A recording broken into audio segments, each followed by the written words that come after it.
Good afternoon, everyone. Welcome to the Senate Committee on Growth and Infrastructure. Will the Secretary please call the roll? Senator Hammond? Here. Senator Hansen? Here. Senator Pizzina? Present. Senator Spearman? Here. Chair Harris? Here, we've got all 5 committee members present, and so we have a quorum. We'll roll right into the business of the day, which is 3 bills, all by our Vice Chair, Senator Spearman. I'll go ahead and invite you to the table, and we'll open up the hearing on Senate Bill 164, which revises provisions relating to special license plates.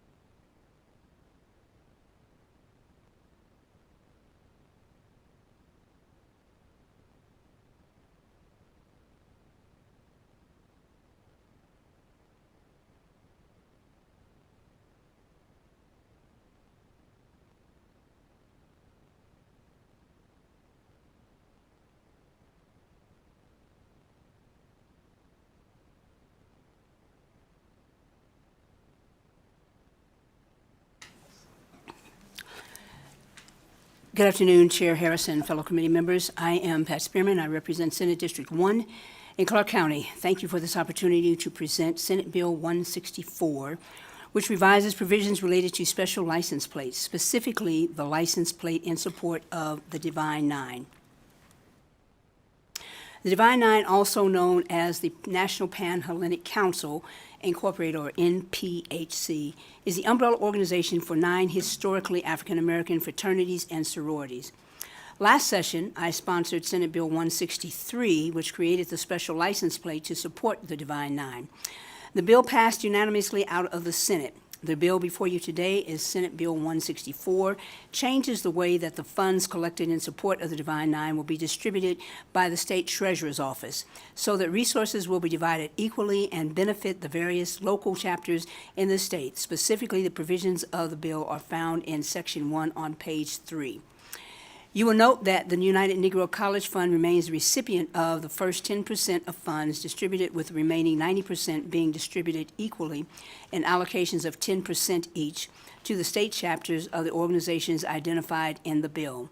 And those organizations are Alpha Kappa Alpha Sorority Incorporated, Alpha Phi Alpha Fraternity Incorporated, Delta Sigma Theta Sorority Incorporated, Iota Phi Theta Fraternity, Kappa Alpha Psi Fraternity, Omega Psi Phi Fraternity, Phi Beta Sigma Fraternity, Sigma Gamma Rho Sorority, Zeta Phi Beta Sorority Incorporated.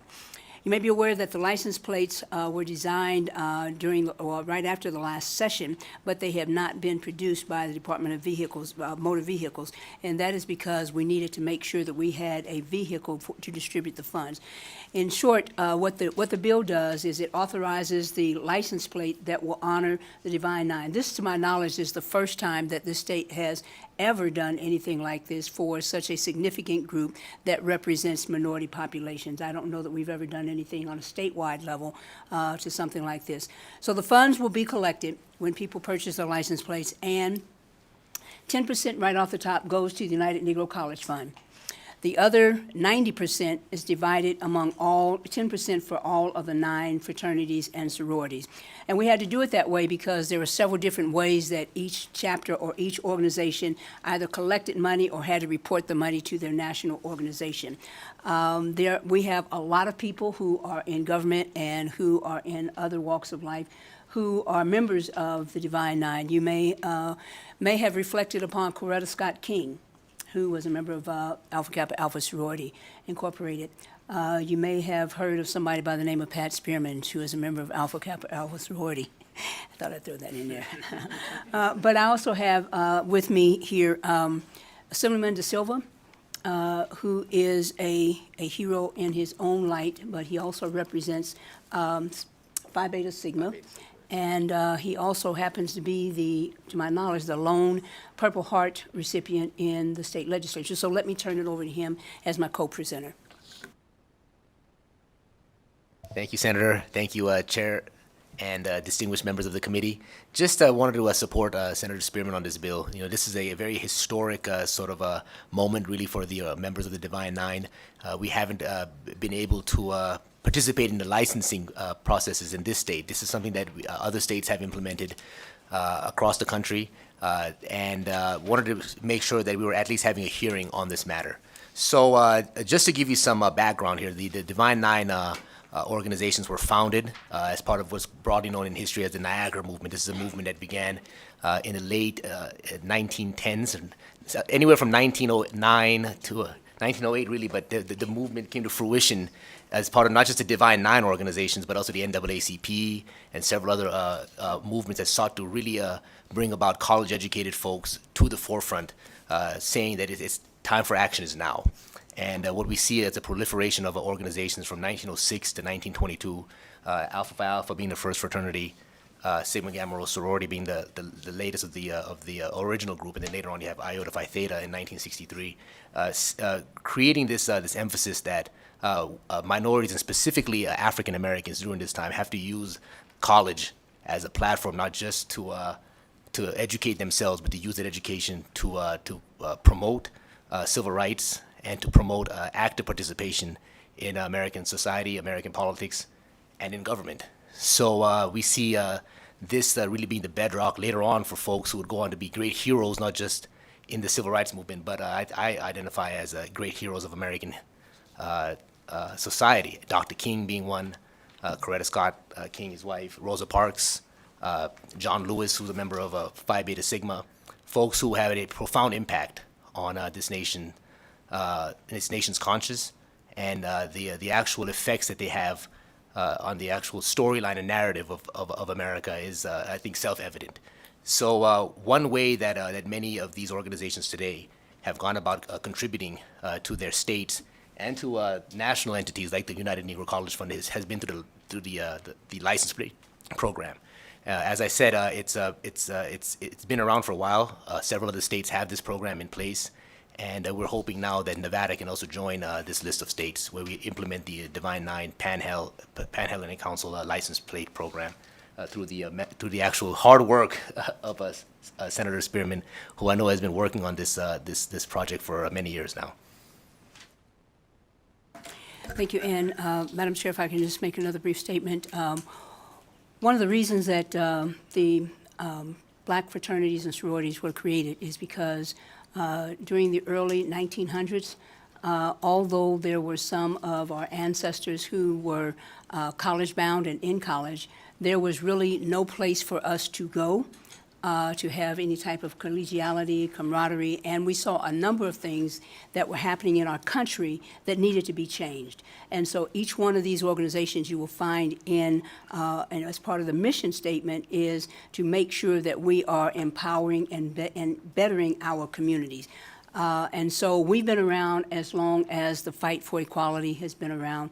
We've been around in some of the major ways that this country has changed. When you can't think about the Pettus Bridge without thinking about John Lewis. You can't think about the Montgomery boycott without thinking about Rosa Parks. Our own Attorney General is a member of Kappa Alpha Psi. And so it's not just a matter of recognizing fraternities and sororities. It's nothing as pedestrian as that. What it is it's setting down a marker that says, in Nevada, as in several other states around the country, we recognize the contributions of these organizations, and without their contributions, our state and our nation would be less better for it. And so with that, we'll stand for questions that aren't too hard. Thank you. Committee members, any questions?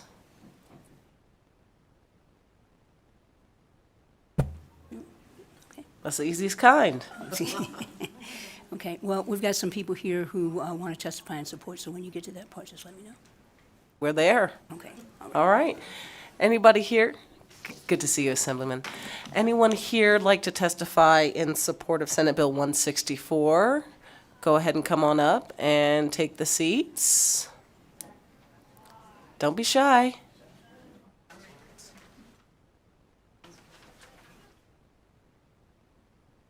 Good afternoon. For the record, Tricia, Tricia Bookhart, Bookhart, proudly here representing Zeta Phi Beta Sorority Incorporated, the Theta Omicron Zeta chapter, and I stand in support of the bill that is in front of you. I would like to say when we draw attention to license plates, quite a few organizations and occupations are given this opportunity to stand and pridefully acknowledge where they have committed service to.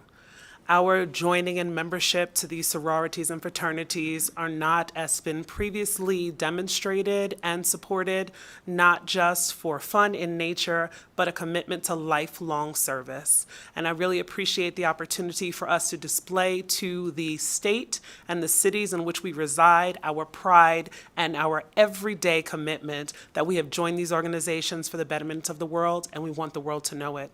Thank you, and I vocally, loudly, and proudly stand in support of this bill. Thank you for your time. Okay, anyone else here in Carson City? You can come up and fill the chairs if there's going to be others. Don't have to come one by one. Okay. Good afternoon. My name is Keisha Rogers. That's Key, S as in Sam, A as in Apple, Rogers, Rogers. I'm a member of Alpha Kappa Alpha Sorority Incorporated, Theta Theta Omega chapter in Las Vegas, Nevada, and we are in support of this bill. Thank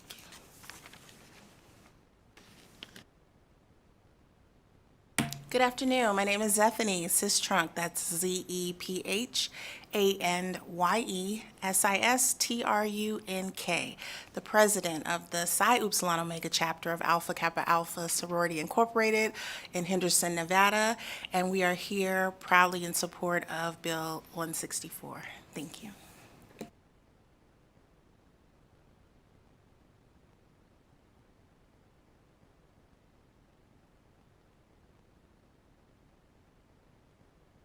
Okay, is there anyone in Las Vegas who'd like to testify in support? Not seeing anyone. BPS, can you go ahead and check the phones, please? Thank you, Chair. If you'd like to testify in support on Senate Bill 164, please press star 9 on your phone to take your place in the queue.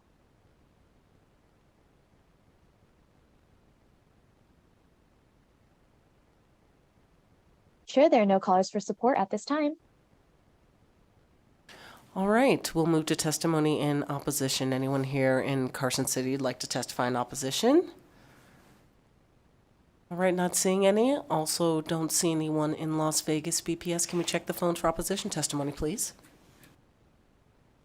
Thank you, Chair. If you'd like to testify in opposition on SB 164, please press star 9 on your phone to take your place in the queue.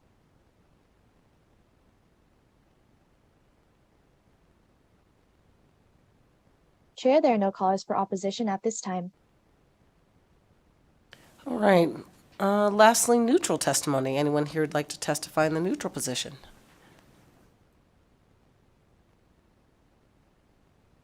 Good afternoon, Chair and committee members. Sean Sever from the Nevada DMV. We are neutral in this bill, but of course we're happy to work with the sponsor on it. SB 163 from last session required the DMV to design, prepare, and issue special license plates in support of the Divine Nine, and for the fees collected for these special plates to be distributed among recipients listed in the statute. The DMV's efforts to issue these plates are dependent on all the recipients of these fees to register as vendors with the Nevada State Controller's Office. We were unable to implement the bill during the last session, unfortunately, because not all of the organizations listed in the statute registered with the Controller's Office, thereby preventing us from distributing the funding. DMV is happy to work with the sponsor, though, and we can provide any assistance as necessary. I appreciate your time. Thanks. All right, anyone in Las Vegas for neutral?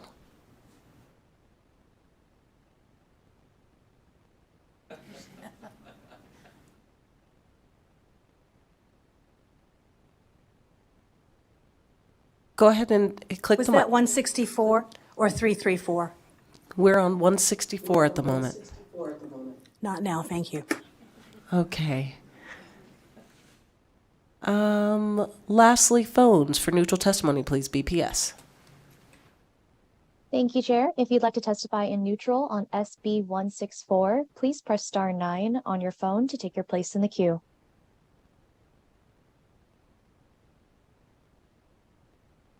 Chair, there are no callers for neutral at this time.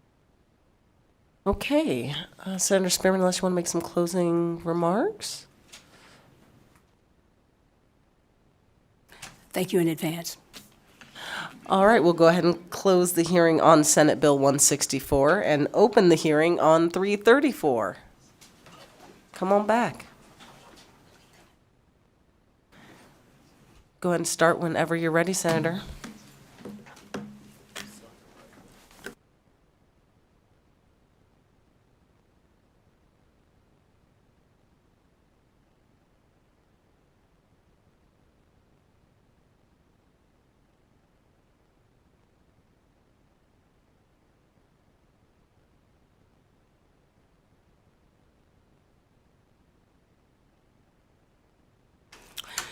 So, Madam Chair and members of the committee, I am still Senator Pat Spearman, and I still represent Senate District 1 in Clark County, and I'm here before you today to present or co-present Senate Bill 334, which relating to renewable energy and revises the definition of renewable to include hydrogen. I have a lot that I could say on it, but if I did that, we'd probably be here until tomorrow. So I've asked Mr. Will Adler to come and synthesize my comments as my co-presenter, and so I'll turn it over to him now. Thank you, Senator. My name is Will Adler. I'm the principal of Silver State Government Relations, and I'm here representing ACES Delta in support of and co-presenting of Senate Bill 334. I would just like to go through the bill because it's a very simple bill, as it were, and sort of clarify some of the thought process behind why we are attempting to do what we're attempting to do in this bill. Senate Bill 334 is a simple bill, but trying to essentially just enact hydrogen into Nevada's renewable energy portfolio so that the PUC and other regulatory bodies can assess hydrogen's potential for utilization as a renewable energy resource or as a part of our renewable energy portfolio. Nevada has set some pretty ambitious goals to get 50% carbon reduction by 2030. Additionally, we're trying to have full decarbonization in the near future after that. But to achieve that, as a whole, Senator Spearman and I do believe that more must be done, or there has to be more tools in the toolkit. So again, back to the bill, Senate Bill 334 simply just wants to add the definition of clean hydrogen into renewable energy. And then we were advised to add a section 2 to the bill that would clarify it is not in that section of the renewable energy statute, because the first step to any regulatory process is opening that door. And we feel like today hydrogen is very limited in its definitions and utilizations of where it can be used or what agencies can assess its utilization in the state. So having it defined in renewable energy would give at least our regulatory agencies a chance to assess it as its, on its merits, whether it would have value as a renewable resource. Again, it's a very simple bill, but I did include a fact sheet to try and clarify some things around hydrogen and how it is produced. It is a new subject to Nevada and is somewhat daunting to try and take it all on.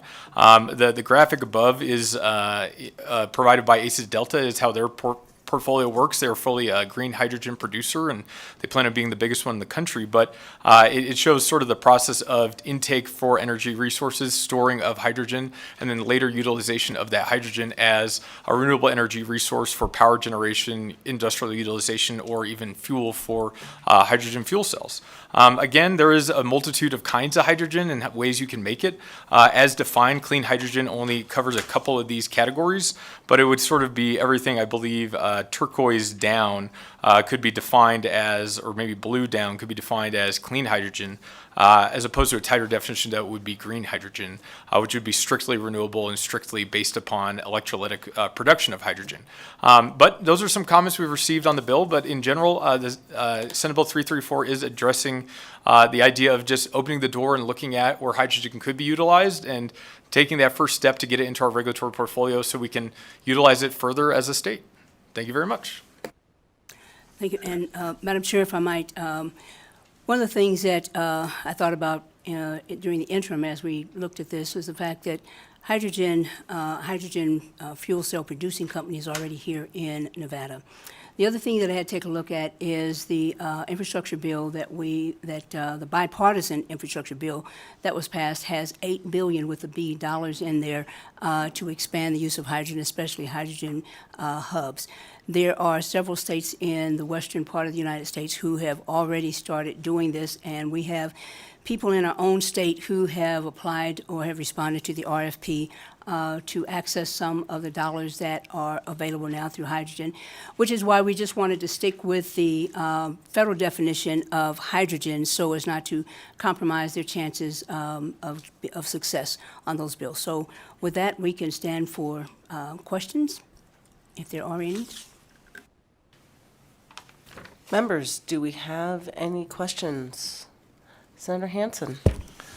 Thanks, Madam Chair. Okay, is there a dirty hydrogen, basically? You guys define clean hydrogen, but I mean, is there some kind of hydrogen that is produced where it produces more than 2 kilograms of carbon dioxide? Thank you, Senator Hansen. Will Adler for the record. I would refer you to this little color-coded chart I've produced, but in general, the thought of hydrogen made with energy produced through coal would be black hydrogen, or gray hydrogen would be energy made, via natural gas and the reducing of natural gas to make the hydrogen cell itself. So to explain hydrogen production a little bit, as I am not quite an expert, but I'm pretty good, there's a couple ways you can make it. You can make it through the separation of natural gas molecules, and that is usually a little bit cheaper and easier to do by manipulating a natural gas molecule that's there, adding pressure to it, and getting hydrogen atoms off the top, essentially. The second way to do it is a little bit more intensive electricity-wise, and it's electrolysis, where you actually use base water, and you take water and you electrify it to the point where it produces hydrogen gas off the top of the water, and you get waste oxygen and hydrogen, and you have hydrogen produced through that method. The greenest standard of hydrogen would be electrolysis made hydrogen. You're only using water that way, using renewable energy only. So that would be green hydrogen, or in some cases, yellow hydrogen, as it's made only with solar power. It is renewable, but it is made with electrolysis. So those would be the greenest forms of hydrogen. Above that would be clean hydrogen, or hydrogen that has a base negative impact for use if you used it, as opposed to using a carbon resource. So any sort of hydrogen you can make, basically, that would be ultimately greener than burning just straight natural gas could be considered clean hydrogen. We have received comments from several folks, including the Nevada Conservation League, about their preference for green hydrogen versus clean hydrogen because of the specificity of it being renewable only, and that it would be sort of renewable energy generated exclusively for the use of that hydrogen, and that has some merit in itself there. But the definitions are a little mixed up because the federal definitions are yet clarifying around what exactly is going to be defined as green hydrogen today. The European Union has taken a stance on this, and they do have a very forward-looking model as of 2022 that indicates, a renewable-based green hydrogen leaning, but also clean hydrogen, including portfolio for themselves to decarbonize as a national security decarbonization for Europe, because most of their carbon resources come from Russia and east of them today. So they're taking a very active stance on this, and we're sort of trying to follow suit with some of the language we saw there. Wow, that's a lot more complicated than I thought. Well, I don't know, maybe there'll be some people from the green hydrogen people that may want to have an expansion of the bill to get their stuff in too. No, I'm just trying to get, learn a little bit about it. Obviously, I do remember when gas, a few years back, went to $5 a gallon, and all of a sudden there was a lot of talk about hydrogen fuels because at that point they became cost efficient. So I'm kind of wondering if we're going in that direction over time. But anyway, thank you, Madam Chair. Well, I would just state maybe that we're going to see cost parity or efficiency coming through these federal grants that the senator did mention. There is through the Infrastructure Reduction Act, there is massive amounts of funding, billions of dollars, $8 billion specifically for hydrogen hubs, and then several other programs with billions of dollars for utilization of hydrogen fuel cells and things like that. So I think the idea of the new Infrastructure Reduction Act dollars is to bring hydrogen to that competitive level, and we're just hoping Nevada can sort of grab some of that and catch up or keep up. Senator Pezzina. Thank you, Chair, and thank you, sponsors for bringing this. My question would be, have you had an opportunity to work with Nevada Conservation League or some of the others, I think, to follow up on Senator Hansen's question on potentially including green hydrogen into the bill? It's a work in progress, but as I said before, I think the sticking point is the definition. And since you already have people who have already applied for, in the grant process, I don't want to compromise that. Now, we can always, tweak and see how we can get there. But again, this is part of the renewable energy mix that it's a newer part. And one of the things that I've been saying since even 2017, when we were talking about solar and electrification, one of the things that we have to always remember is that if we focus solely on one particular entity or one particular resource for renewable energy, we're going to find ourselves in the same place we are right now with fossil fuels. And so renewable energy spans the spectrum. And for me, when I think about hydrogen, I also think about what it means in terms of our national security. And so I'm anxious to make sure that Nevada is registered as someone who not only supports renewable energy, but also supports our military.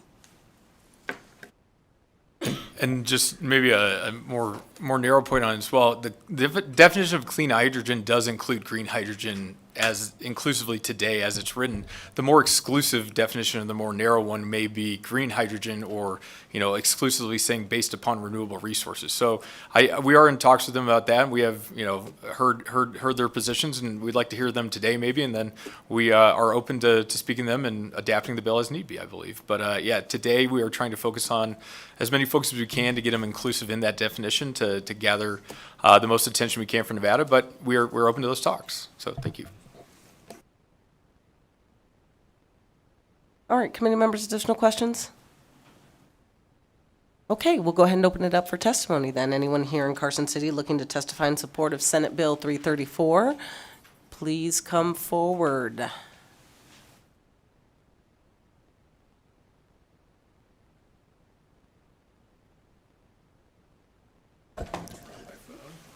Good afternoon, Chair, members of the committee. My name is Scott Lead. I'm representing Southwest Gas. I'm here in support of Senate Bill 334 today. As many of you may or may not know, hydrogen would typically be sent to or used through our existing infrastructure. So we are actually doing a study right now with UNLV on how much hydrogen we can blend into our system and still not have adverse impacts on end uses. So hydrogen is something we are invested in as a company, something that we view as part of the future for our infrastructure. We are supportive of this bill. We have a few, I think, concerns and tweaks that we've talked to Mr. Adler and the senator about, but we are very confident that we can get those addressed and are here in support of the bill today. So thank you.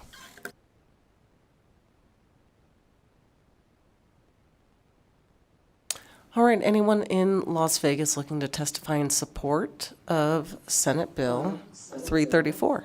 Go ahead. Hi there. I'm Susan Prophet. I'm the Vice President of the Nevada Republican Club, and I just want to compliment you all on this bill. It was so easy to read. I don't mind simple. I didn't have to ask an attorney to translate, and it really is something we need. We need more energy, and so thank you very much. We appreciate you.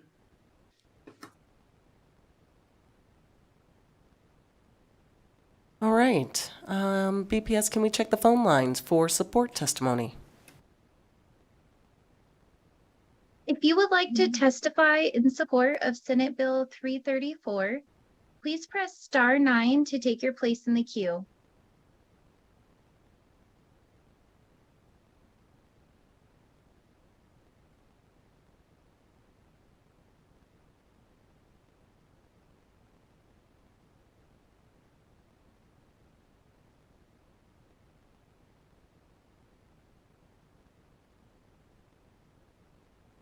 Chair, there are no callers for support at this time.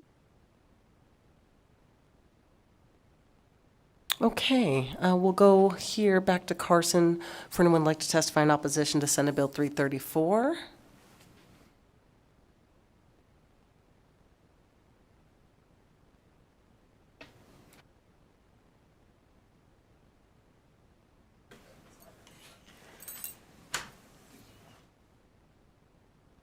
Good afternoon, Chair and members of the community. My name is Angie Dykman. I'm the Nevada representative for SWEEP, the Southwest Energy Efficiency Project.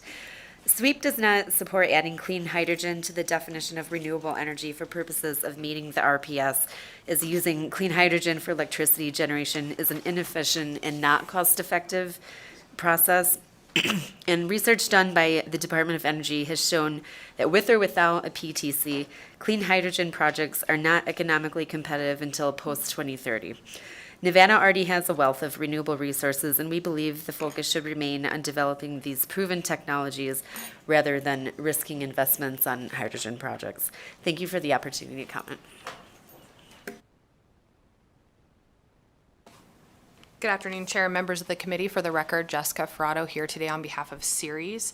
Ceres is a nonprofit sustainability advocacy organization with 200 members of their investor network and 80-plus members in their business innovative climate and energy policy network. Our member companies supported increasing the state's RPS in SB 358 in 2019 on the grounds of accelerating the development of local clean energy that generates cost savings, jobs, improves public health, and reduces greenhouse gas emissions. Today, hydrogen is almost entirely supplied by natural gas and coal. We know that serious challenges remain to source green hydrogen. The hydrogen industry is developing, but it does not belong in the state's RPS. We are concerned about hydrogen that isn't from a renewable source. Nevada has an abundant clean energy resources, such as solar and wind, at its disposal, and an RPS that puts Nevada at a leadership position. It makes economic sense to accelerate zero emissions and energy efficiency resources now, so that Nevada is poised to lead with green hydrogen technology, making sense in hard to abate sectors. We would like to keep working with the senator to look at the role hydrogen can play in the state, potentially studying it as we move forward. Thank you. Good afternoon, I'm Chris Bell, CHRISBELL. Chair Harris and members of the committee, my name is Chris Bell. I'm a volunteer member of the Sierra Club's Legislative Committee. On behalf of the club and the world's largest environmental organisation and our more than 30,000 members and supporters statewide, I'm speaking in opposition of SB 334. We appreciate the role hydrogen will play in a future free of extracted fossil fuels. Many countries are investing in the production of this gas. Hydrogen can be produced by burning methane, which creates CO2. Alternatively, it can be produced by electrolysis, which uses electricity to convert water to hydrogen and oxygen. If electrolysis is powered by solar and hydrogen produced is truly green. It is unacceptable that this bill defines hydrogen produced in a way that creates a large amount of CO2 to be considered clean. The bill states, clean hydrogen means hydrogen produced in a manner that generates an environmental impact equivalent to that of not more than 2 kilograms of carbon dioxide for each kilogram of hydrogen produced, unquote. When methane is burned to create hydrogen, then 1 kilogram of methane produces 2.7 kilograms of CO2. The bill's allowance of 2 kilograms of CO2 means the manufactured hydrogen is 74% as polluting as methane. It is very clear that this type of hydrogen is anything but clean and cannot fit into any class of renewable energy as encouraged with this bill. Sunny Nevada is extremely well suited for the production of green hydrogen, which undoubtedly would be a boon for the economy and a mitigation of the disruptions imminent with climate change. For these reasons, we urge you to oppose this bill. Thank you. Thank you, Madam Chair. Scott Gillis with the Griffin Company representing Natural Resources Defense Council. NRDC opposes this bill as currently written for many of the reasons already expressed at the table here today. Ultimately, we don't believe the bill contemplates the necessary guardrails that should be in place and does not appropriately account for the hydrogen's unique characteristics in a way that should be included in RPS at this time. We're happy to work with the sponsor going forward. I'd also believe this is a topic that could benefit from a longer study. Thank you. Thank you, Madam Chair, members of the committee. Warren Hardy, today representing the Nevada Conservation League. My interest in conservation issues and clean energy got started many years ago, and it was the RPS that grabbed my attention, the Renewable Portfolio Standard in Nevada. One of my political mentors, Randolph Townsend, I think could be considered the father of the RPS in Nevada. And that seemed like a good common sense way for the state of Nevada to get engaged and involved in pushing clean energy. That all sort of came to a head in 2019 with the passage of AB 358, I believe it was, that passed the legislature unanimously with bipartisan support. And I think one of the reasons it was able to achieve bipartisan support was that it was focused on proven sources of clean energy, setting the goal with proven sources of energy. There's a lot of debate still going on about hydrogen. I think the hydrogen debate is still fairly new. It's not, the science isn't well developed and somewhat incomplete. So I think we would prefer to see, and we have a lot of concerns that others have brought up, but we would prefer to see the RPS continue to focus on proven energy sources until such time as we get more science and more expertise in the area. We do believe there is a role for green hydrogen as a source in areas where it's not as, industries that are not as easily transferred over to electrification, like aviation and other heavy industries. So we do believe there's a role for that, but putting in the RPS at this time is something we think is a little ahead of its time. Thank you. Okay, we'll go ahead and head down to Las Vegas. Anyone in Las Vegas who'd like to testify in opposition to Senate Bill 334? Okay, not seeing any. BPS, can we check the phones for opposition testimony, please? Thank you, Chair. If you'd like to testify in opposition on SB 334, please press star 9 on your phone to take your place in the queue.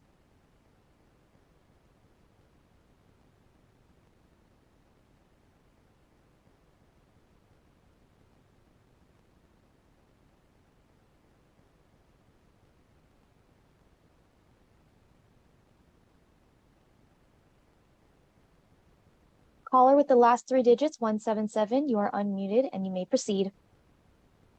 Hi, my name is Jamarion Williams and I'm representing Western Resource Advocates. Western Resource Advocates is a nonprofit advocacy organization fighting climate change and its impacts to sustain the environment, economy, and people of the West. Western Resource Advocate opposes this bill. It is not appropriate to include hydrogen or pump storage in the RPS because both are storage technologies, not clean sources of electricity generation. Moreover, the definition of hydrogen in this bill would allow hydrogen created using other fuel sources, not just clean solar and wind, to qualify. Hydrogen should not be classified as a renewable energy source if it has carbon emissions associated with it, or if it's not produced by dedicated renewable resources. For that reason, Western Resource Advocates opposes this bill. Thank you.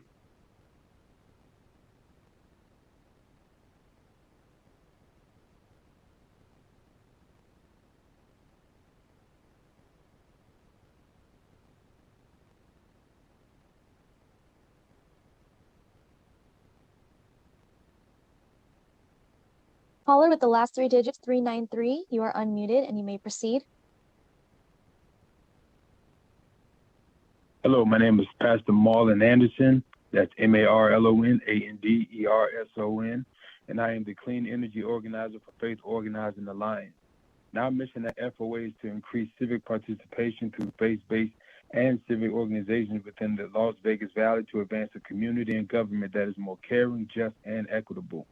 Now, at FOA, we're very proud to have been a part of the bipartisan effort to raise the renewable portfolio standard to what it is today. And we have concerns about including clean, air quotes, hydrogen in the RPS. There is still a lot to learn about hydrogen, including how clean it can be made, and where it is safe and affordable to use. And it is not the silver bullet solution that utilities or the industry would have us believe. And right now, the vast majority of it is far from clean. And so, though we appreciate the bill's sponsors' intentions on this bill, we don't think it's appropriate to include it at this point in time. Thank you for hearing this out, and thank you for the opportunity to share our concerns.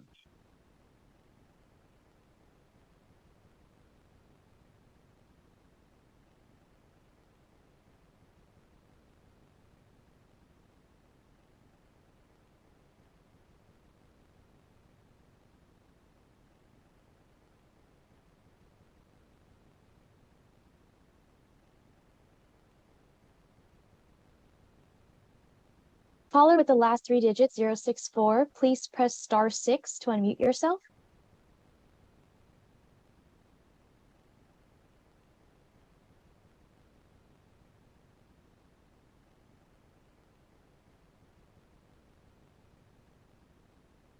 Once again, caller with the last three digits, 064, please press *6 to unmute yourself.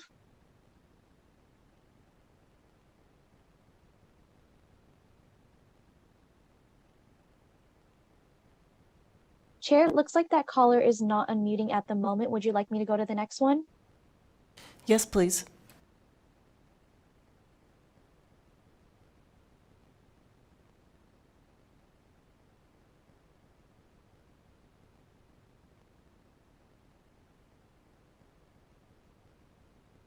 Good afternoon, members of the committee. My name is Gabriela Olmedo, Olmedo, and I'm an associate at Advanced Energy United, a business association working to make the energy we use clean, affordable, and reliable.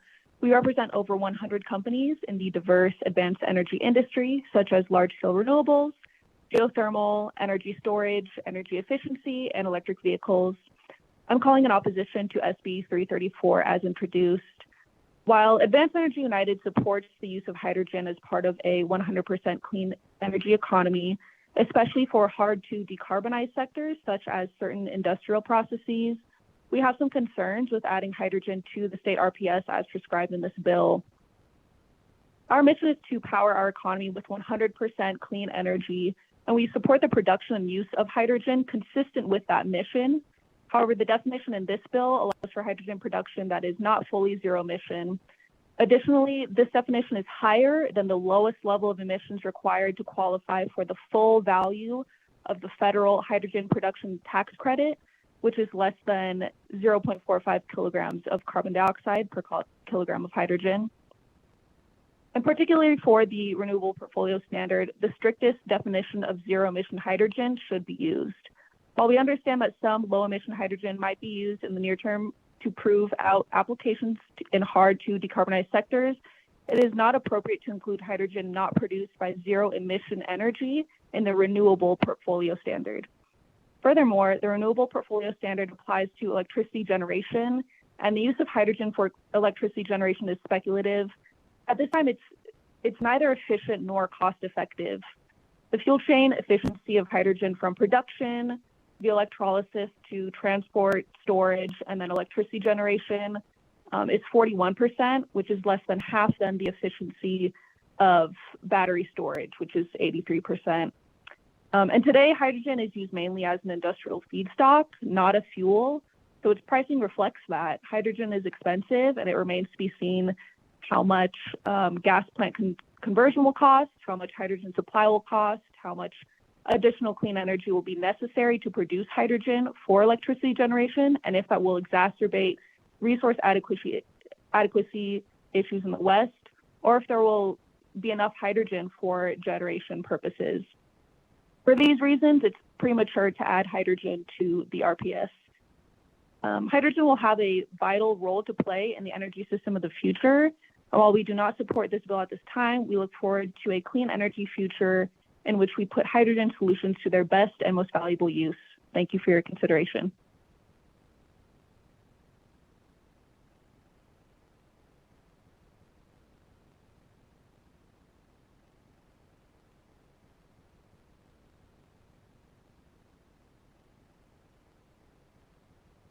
Caller with the last three digits, 753, you are unmuted and may begin.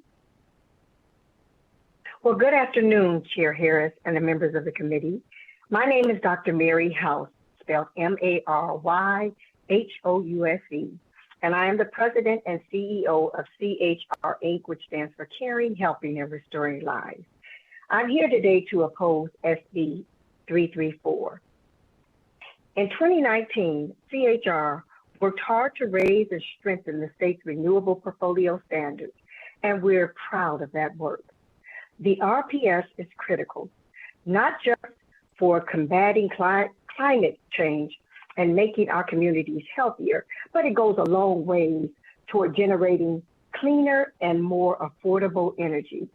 While I really do appreciate Senator Spearman, she's always looking to put Nevada at the forefront of new energy technology. I'm just a little concerned about the unknowns of this field. The current process to create hydrogen is extremely expensive. It usually is made from methane, which is not clean or renewable at all. And truly, green hydrogen requires large amounts of energy and water. I ask that more time just be spent studying hydrogen before changing Nevada's RPS. Thank you so much for your time and hearing me out today. Chair, there are no more callers for opposition at this time. Okay, thank you. We'll go to neutral testimony. Anyone here in Carson to give neutral testimony? All right, not seeing anyone in Las Vegas, BPS, let's check the phones for neutral testimony, please. Thank you, Chair. If you'd like to testify in neutral on SB 334, please press star 9 on your phone to take your place in the queue.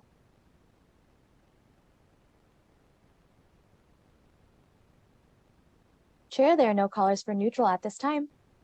All right, we'll go ahead and close out the hearing on Senate Bill 334 and invite our vice chair back up for the hearing on Senate Bill 346. Yeah, we got to move. We got to see Senator Rosen in about 30 minutes.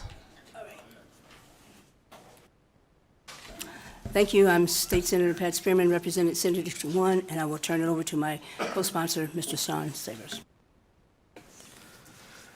Hello again, Chair and committee members. Sean Sever from the Nevada DMV. Thank you for letting us present SB 346 to you today, and thank you to the Senator for bringing it forward for us. This is a much-needed bill to help the DMV transition to a new modernized computer application for the delivery of services to our customers online. The DMV is currently engaged in its departmental transformation effort, which you know, which will move most of our services online and eliminate the requirement for customers to visit our offices in person. These services and many of the statutes they are based on require physical paper documentation submission located in various chapters of NRS. The DMV would like to establish a blanket section in Chapter 481, which already authorizes the establishment of a DMV electronic branch office to allow the DMV to accept and issue electronic documents as necessary to put in place our department transformation effort and fully transition to an online environment for services. For example, statutes need to be adjusted on the implementation of e-titles. NRS currently states what needs to be on the front and back of a title, and electronic documents don't have a front and back. Section 2 would fix this. NRS 482, 293, 294 refer to electronic submission and storage of documents only being allowed for financial institutions and owners of fleets with 10-plus vehicles.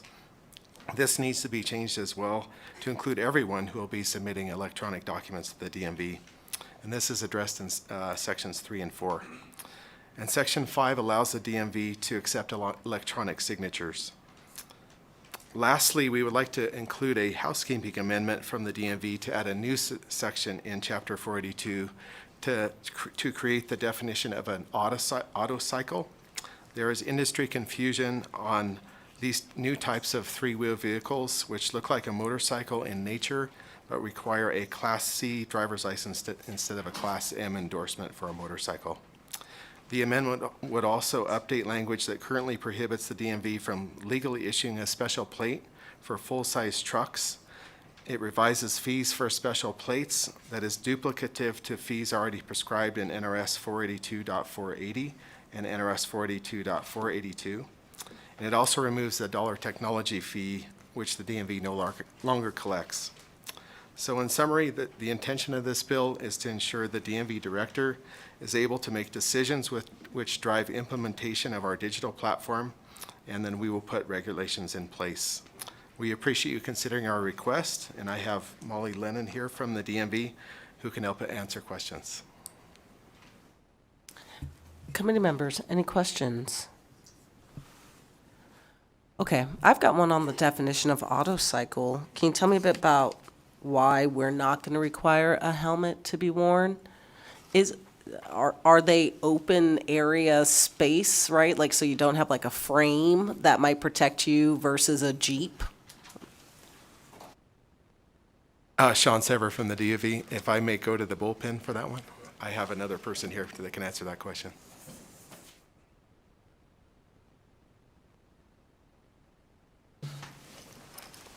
Senator Harris, Thomas Martin, Nevada DMV for the record. National standard across the whole state, our country, essentially auto cycle being defined to not require helmet is based on, they're not necessarily like Jeeps, but they do have roll bars in the seats that are barely above the height limit of the top point of the head. So it's kind of what the national standard has become. It's really up to the states to define these, and it's our best practices and working with our American Association of Motor Vehicle Administrators helps define that.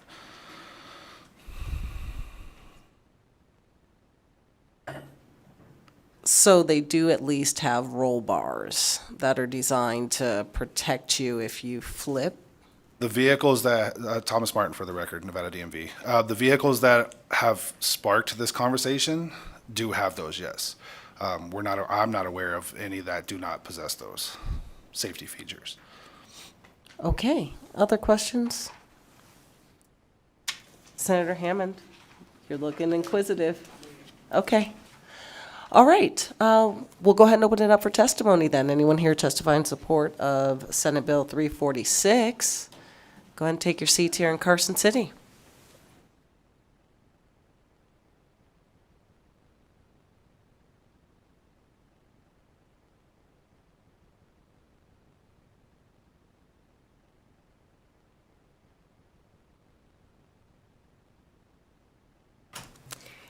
Chair Harris and members of the Senate Committee on Growth and Infrastructure, Sena Lloyd, SENALOYD, representing the Web3ID Coalition. Our coalition unites technology, industry, and government leaders in the pursuit of digital identity ownership for all. And the coalition is in support of SB 346, revising these provisions related specifically to electronic signatures. We think that's exciting for the field of new technologies coming out. Thank you for your time. Chair Harris, members of the committee, for the record, I'm Paul Enos. I'm the CEO of the Nevada Trucking Association, and we're here today to support Senate Bill 346. We appreciate both the department and Senator Spearman bringing this forward. We have been pushing for streamlining operations, making things easier. We learned a lot from COVID. I think the DMV learned a lot from COVID. And we think that this is a bill that gets us to where we all want to be, which is not at the DMV. Thank you.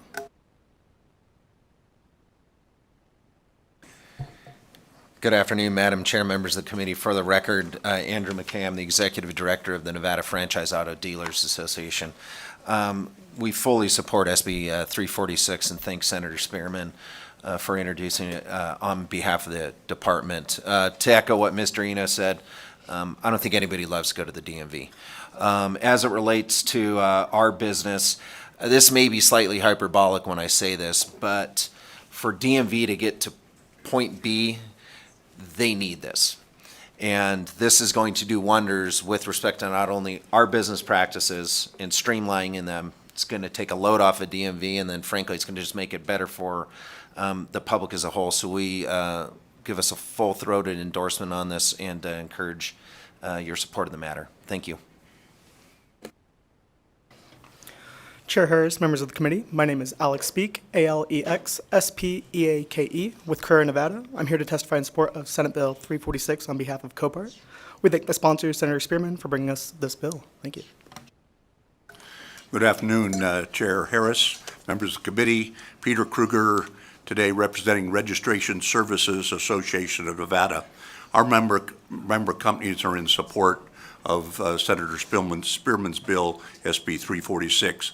Electronic titling will help everyone, including third-party registration services, in the processing of electronic titles and keep more people, as has been said 2 or 3 times, out of the DMV.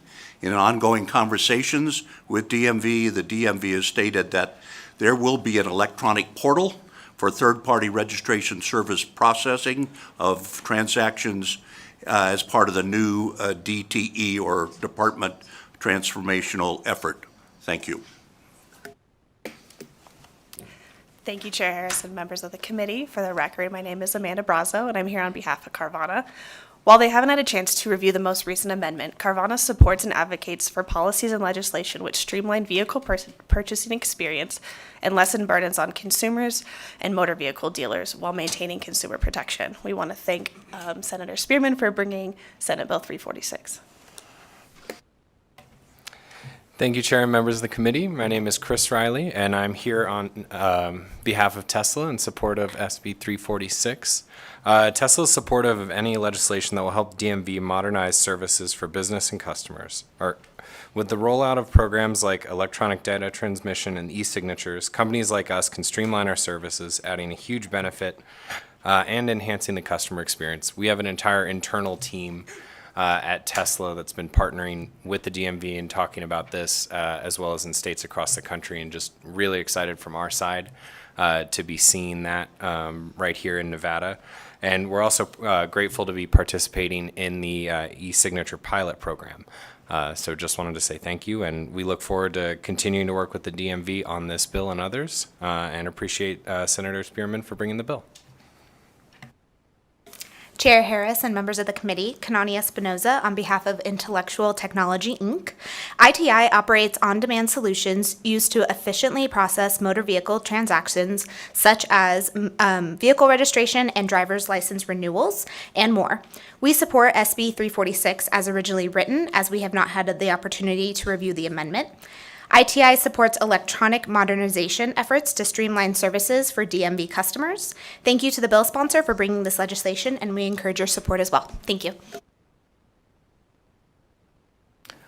Okay, I'm not seeing anyone in Las Vegas. BPS, can you please check the phones for testimony and support? If you would like to testify in support of Senate Bill 346, please press star 9 to take your place in the queue.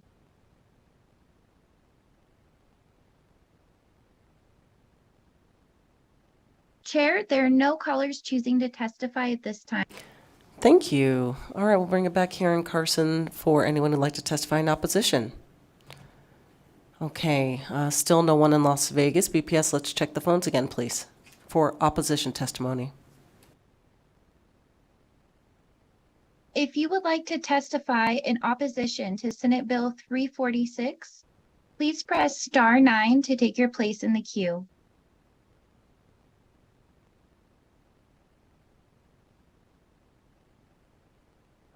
Chair, there are no callers choosing to testify at this time. Okay, neutral testimony here in Carson. All right, no one in Las Vegas, and BPS, you're up again. Thank you, Chair. If you would like to testify in neutral for Senate Bill 346, please press star 9 to take your place in the queue.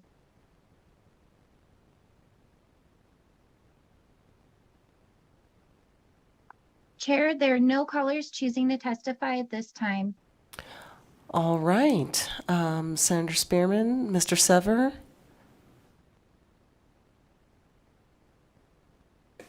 Sean Sever from the DMV. Just wanted to thank you for your time today, and thank you everyone for the support. All right, we'll go ahead and close out the hearing then on Senate Bill 346. If there's anyone here who would like to give public comment to the committee, go ahead and take your seat. Okay, no one in Las Vegas either. BPS, can we check the phones for public comment, please? If you would like to provide public comment, please press star 9 to take your place in the queue.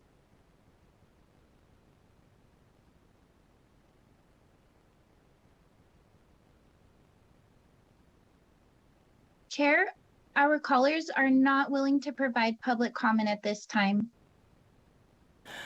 All right, thank you so much. With that, ladies and gentlemen, we are adjourned.